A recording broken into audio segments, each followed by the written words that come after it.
Good morning, class. Good morning. Okay, our lesson for today,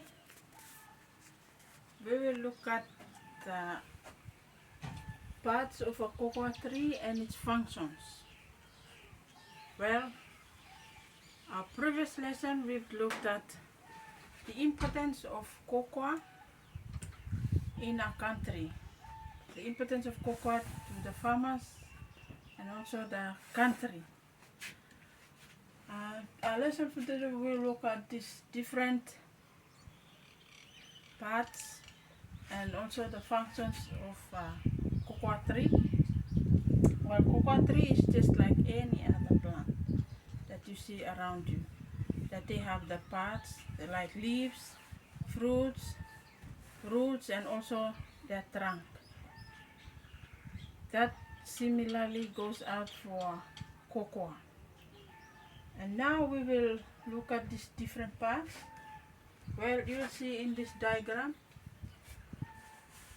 these are the parts of a cocoa tree.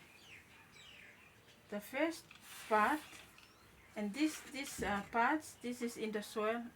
You hardly see because these parts are in the soil. If you want to see these parts, and you have to dig out the plants and you see these parts. This the first part of a cocoa tree is the feeder roots, and like I've said, you had to see these parts on the surface of the soil. This is in the ground, and then the next one is the tap root, then followed by the fibrous roots. And cocoa have its trunk. This is the trunk of the cocoa plant, and also the tupon. This is the cocoa. Sorry, it's not cocoa, but this is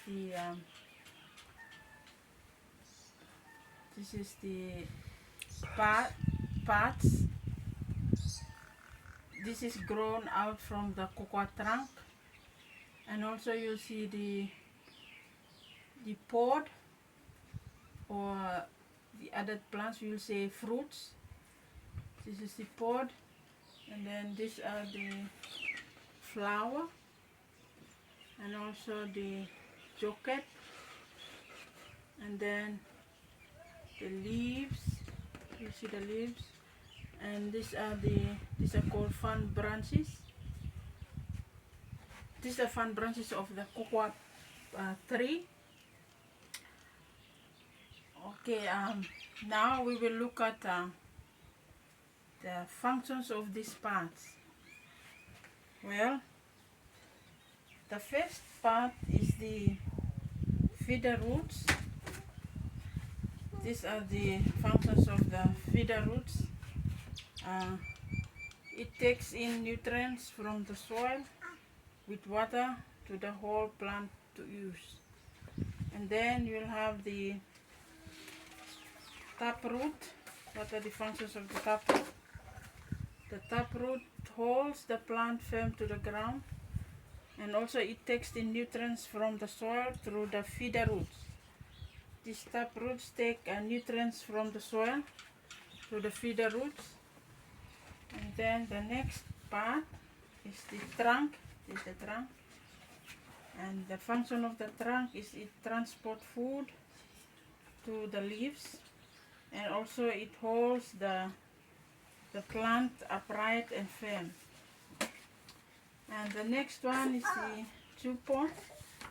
The tupon form new branches, and also it develops new leaves. And the next one is the pod. The pod, what are the functions of the pod? The pod produces cocoa beans, and also these beans are dried and sold in the market. Now the next part is the flowers. What are the functions of the flowers? Well, the flowers make the cocoa pods, and And also these pods can be produce beans, and these beans are used for export. And the next part is the jocket, where this is where the branches meet, and you'll see here this is where these branches meet, and that is called a jocket. And also the function of jocket is to spread out the leaves for the sunlight. And the next part is the leaves. Well, these leaves makes plant food, and then through the process of photosynthesis, or with the help of sunlight. And then the last part is the fan branches.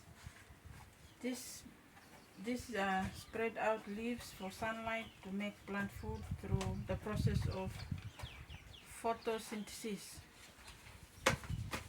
Well, that's for the functions of these different cocoa parts. I know you've learned something from this, like looking at the parts and also talked about the functions. I hope you've learned something from this.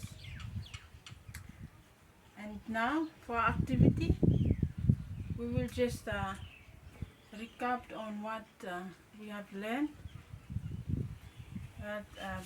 We've learned that cocoa have different parts, and these parts they are shown in this diagram. Those parts are feeder roots, taproot, fibrous roots, and also the trunk, tubon, the pod, and the flowers, and also the jocket, and leaves, and also the fan branches. And also these parts also have their different functions.